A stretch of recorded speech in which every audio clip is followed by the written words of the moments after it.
Héraclite, un philosophe grec, disait « Rien n'est permanent sauf le changement ». Une vie est faite de changements. On peut changer de poste, on peut changer de voiture, on peut changer de maison, on peut changer de région de vie, on peut changer de couleur de cheveux.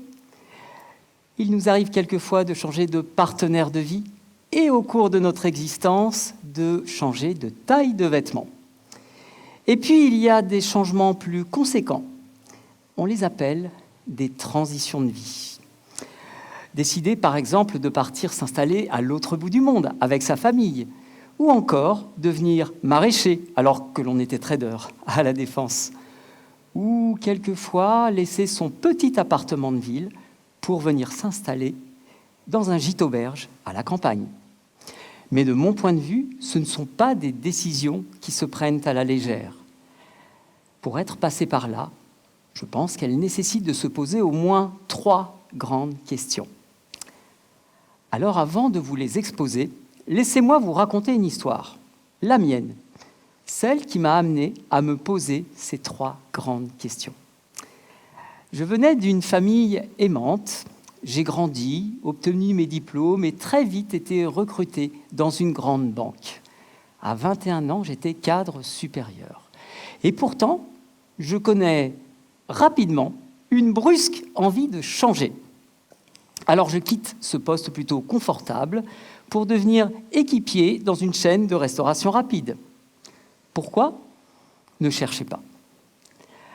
Personnellement, je n'ai toujours pas trouvé la réponse. À part peut-être le fait qu'à cet instant, je me suis vraiment senti en vie. Alors je poursuis ce chemin et plus tard, je deviens professeur des écoles. Dans mon école de campagne, c'était merveilleux. Nous étions aux portes de la nature, nous faisions du français, des mathématiques, de l'histoire-géographie, de la musique, beaucoup de musique. Et nous rions aussi beaucoup. Un jour, le téléphone sonne. On me propose un nouveau poste. Quelque chose de nouveau, c'est pour moi. Travailler avec une inspectrice. J'hésite, je doute, je ne l'ai jamais fait. Vous savez, je ne sais pas s'il y en a parmi vous dans la salle qui sont professeurs, instituteurs, institutrices, mais en général, quand on est professeur, décider de partir travailler pour une inspection, c'est un peu comme si l'on passait du côté obscur de la force.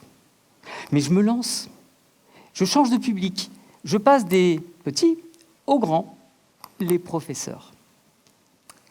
Je me rends dans leur classe, je les conseille, et ensemble, nous réfléchissons à comment aider les élèves à apprendre, comment les aider à se sentir bien à l'école. Et moi, en tout cas, sur ce poste, je m'y sens bien. Je me sens à ma place. Je me sens en vie. Et à la réflexion sur cette toute première partie de mon existence, je me rends compte que ce qui m'a amené à mener ma barque, à prendre de nouveaux caps, changer de direction ou encore aborder de nouveaux rivages, c'est cette première question essentielle. Qu'est-ce qui me fait me sentir en vie ? Mais très rapidement, d'autres questions surgissent. Arrive cette période commune de notre histoire, celle de la pandémie, du Covid-19. Pour moi, cette période est synonyme d'isolement, de solitude, d'introspection, de lente et profonde introspection. Suis-je né dans le bon corps ? Suis-je né dans le bon corps ? Je dois répondre à cette question qui me hante pratiquement depuis le début de ma vie et qui se présente à moi tel un tsunami. Suis-je né dans le bon corps ? Rien que ça, et moi, en ma seule compagnie, pour y répondre. Et pourtant, je lui dois la réponse, et je me dois la réponse. Sinon, je me noie. Cette réponse, finalement, vous l'avez devant vous. Moi, Manon, une femme comme les autres. Alors, à cet instant, je me dis que j'ai donné à l'homme que j'étais toutes les raisons d'être légitime, social, reconnu, de réussir, et même d'avoir une vie sentimentale dans le corps d'un homme. J'étais reconnu, accepté, aimé. Alors, j'ai hâte, mais en même temps, j'ai peur. Peur du regard de mes proches, de ma famille, peur du regard de mes parents, peur du regard de mon frère, de mon fils, de Amy, ma meilleure amie, parce que là, ce n'est pas une transition simple, c'est une transition totale. J'ai aussi peur du regard des personnes que je ne connais pas, peur de leur jugement, peur d'être mise de côté, de leur rejet, et plus tard, peur des barrières sociales.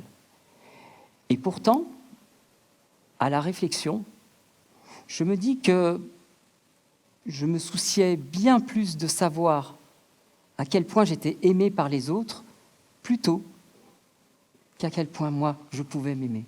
Et finalement, la question que j'aurais dû me poser à ce moment-là aurait dû être: est-ce que je m'aime au moins autant que je désire être aimé par les autres? Sans doute pas assez. Et finalement, quand on y réfléchit, confier l'acceptation de soi aux autres, c'est avoir une bien faible estime de soi. Alors qu'en fait, à partir du moment où je m'accepte, eh bien je deviens moi, je deviens plus authentique, et les autres le perçoivent autour de moi. Alors, à cet instant, je me dis aussi que cet amour de moi, cet amour non pas narcissique, mais cet amour humble de moi, eh bien petit à petit émerge, grandit, me submerge, déborde de moi, touche celles et ceux qui sont autour de moi. Et à ce moment-là, ce qui me fait me rendre compte à quel point cette question est importante, eh bien c'est simplement le fait que ce qu'il m'arrive est incroyable. Je me lance dans ce chemin, dans cette transition, et je décide de faire quelque chose dont je ne me croyais pas capable. J'écris le récit de ce parcours. On trouve ma plume plutôt pas mal, et là on me demande de venir écrire des chroniques dans un hebdomadaire. Un peu plus tard, je suis contacté également par la responsable d'un groupe de discussion exclusivement féminin sur le web, qui me demande non pas d'être membre de son groupe, mais d'en être une des administratrices. Rendez-vous compte, un groupe de 12 000 femmes, quelle entrée tonitruante dans le monde des femmes. Peu de temps après, à cette époque, je rencontre l'amour comme une évidence, une âme sœur. Et cela m'inspire l'écriture d'un roman. Alors vous allez vous demander comment ça s'est passé sur le plan professionnel. Eh bien, de conseiller pédagogique, je deviens conseillère pédagogique, mais je ne m'arrête pas là. Je candidate à un poste à responsabilité dans un grand service. Et je l'obtiens. Si on m'avait demandé d'écrire le récit de ce parcours, j'en aurais été totalement incapable. En fait, à partir du moment où vous vous acceptez, où vous vous aimez, vous rayonnez. Et comme par un effet de résonance, les autres le perçoivent. Et cela génère une sorte de cercle vertueux qui décuple votre amour de la vie. Amour de la vie. J'ai une pensée pour ma grand-mère. En famille, nous avions décidé, parce qu'elle allait bientôt avoir 100 ans, de ne pas lui annoncer la nouvelle. En effet, nous craignions qu'éventuellement ça puisse provoquer un choc émotionnel, et je l'aurais évidemment regretté. Et puis, il y a 2 ans, à la faveur d'un regain de santé, je m'étais dit que c'était peut-être le moment, après tout, de le lui dire. Alors, je m'étais avancé vers elle, la démarche pas trop assurée, la voix un petit peu tremblante, et je lui avais dit « Mamie, ton petit-fils est en fait ta petite fille, assieds-toi, je vais tout t'expliquer. Et puis j'avais attendu la sentence. Pardon, la réponse.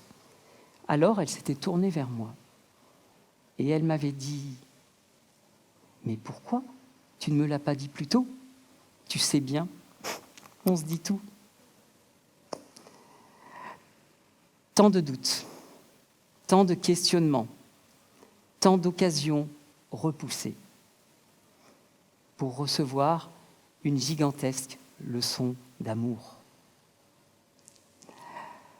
Bronnie Ware est une autrice qui s'est rendue célèbre par un livre qu'elle a écrit. En effet, en tant qu'infirmière dans un service de soins palliatifs en Australie, elle a posé la question à ses patientes et à ses patients de quels étaient les 5 plus grands regrets de leur vie. Le premier regret, celui qui est le plus souvent exprimé, est celui de ne pas avoir eu le courage de mener une vie en restant fidèle à soi-même, plutôt que la vie que les autres attendaient de nous. Pourquoi ? Pourquoi est-il le plus souvent exprimé ? Parce que dans bien des cas, ce parcours de vie est tout tracé, de génération en génération. On n'ose pas en sortir parce que l'on n'ose pas dire non, et quelquefois parce que l'on n'ose pas choisir, parce que choisir, c'est renoncer. Mais ne pas choisir, c'est finalement laisser les autres choisir à notre place.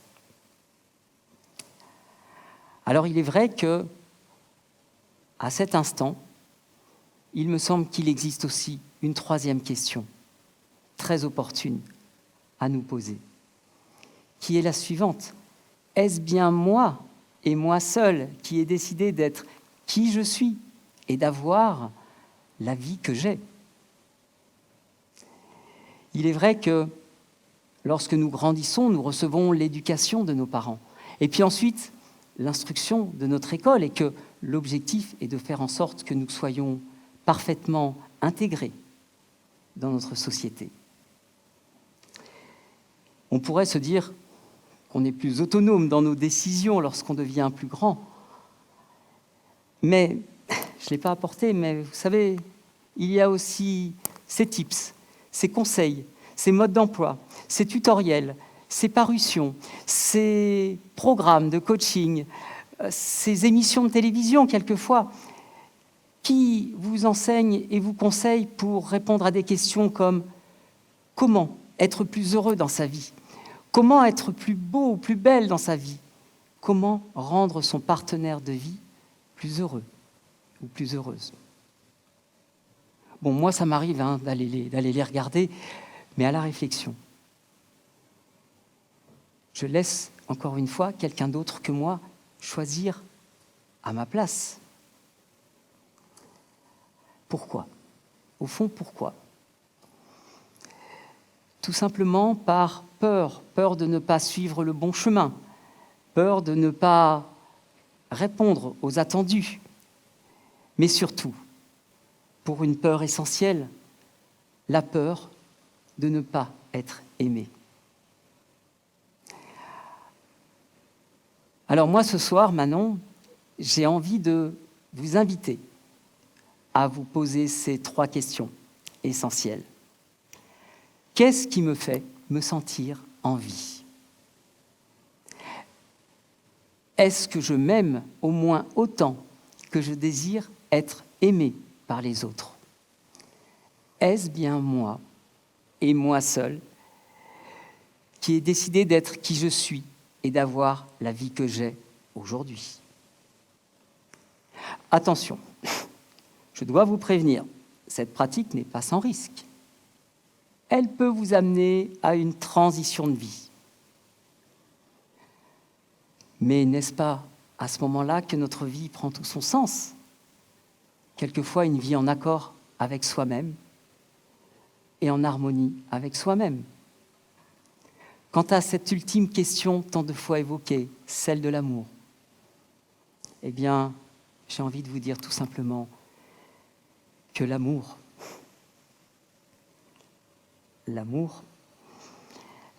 connaît toujours le chemin.